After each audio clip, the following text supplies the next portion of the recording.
Ampitombona ao aminareo hatrany ry havako ny fahasoavan'i Jesoa Kristy Tombontsika. Amen. Iaraka hivavaka isika. Ry Tompo rainay any an-danitra isa-maraina tahaka an'izao dia tsy mitsahatra izay ny miantso ny anaranao, midera mankalaza ary manome voninahitra. Satria tsapanay foana fa isan'andro Tompo dia tsy misy vitanay raha tsy ero ianao Jesosy Kristy, ary indrindra ny fanahy masina manolo-tsaina. Koa dia mangataka ny fanatrehanao izay amin'ny fiainana iray manontolo hatramin'izao koa mandrakizay. Amen. Ry havako, manoloana ny loha hevitra antsika hoe mamonjy ny tenin'Andriamanitra dia andeha hovaintsika kely izy anio hoe mamonjy ny tenin'i Kristy. Azo ambara fa mitovy ihany izany. Ho antsika protestanta dia tena zava-dehibe ho antsika ny toriteny, ary misongadina izany satria io no ivon'ny fampipoam-pivavahana. Ary ho antsika ary dia miavaka mihitsy ny pulpitra fitorian-teny. Arak'izany dia ny soratra masina mifamatotra amin'ny tenin'Andriamanitra, tenin'i Kristy ary izany toriteny izany izay inoko fa fantatrao no ndeha hampatsahivina antsika ry havana amin'ity anio ity ary. Romanina 10:17. Vakiana amin'ny anaran'i Jesoa.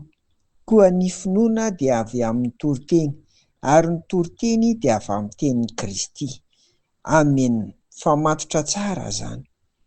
Fototra dia ny tenin'i Kristy. Dia tenin'i Kristy toriana, izay vao mivadika finoana. Noho izany dia ny Baiboly dia boky ny finoana, fa tsy hoe boky tantara fotsiny na hoe sanatria vakiana ohatran'ny mamaky gazety, fa izay mihitsy izy vakiana miaraka eo ambany fitarihan'ny fanahy masina, dia izay no miteraka finoana izany. Koa ambaran'ny soratra masina ary ampitaina amintsika fa ny famonjena azo eto dia miorina amin'ny finoana an'i Jesoa. Izany dia nitovizina tao amin'ny toriteny. Mba hamonjenanao ary ry havako ny toriteny izay avy amin'ny tenin'i Kristy dia ireto misy fepetra roa tsy maintsy tanteraka. Ny fepetra voalohany dia ho an'ny mpitoriteny. Ny mpitoriteny dia manambara mazava ny sitrapon'Andriamanitra.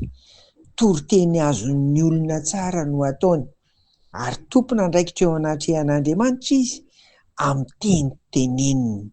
Izay izany ny fepetra voalohany ho an'ny mpitoriteny. Ary ny fepetra faharoa ho an'ny mpiainy kosa dia izao: raisiny ho azy ny toriteny. Tsy anaovana hevitra na fandiniana ambadika na ny toy izany, fa dia raisiny ho azy ny toriteny. Ny toriteny tafapakaniam-po, izay vao miteraka famonjena ho an'ny fiainantsika ry havana. Koa raiso amin'ny fanetretena ary ny tenin'Andriamanitra toriana mba hahazoana finoana ary hamonjeny Jesoa anao. Amen. Vavaka isika. Dia misaotra anao Tompo, fa isaky ny Alahady dia mbola mandre toriteny izahay. Tena fitiavanao izany.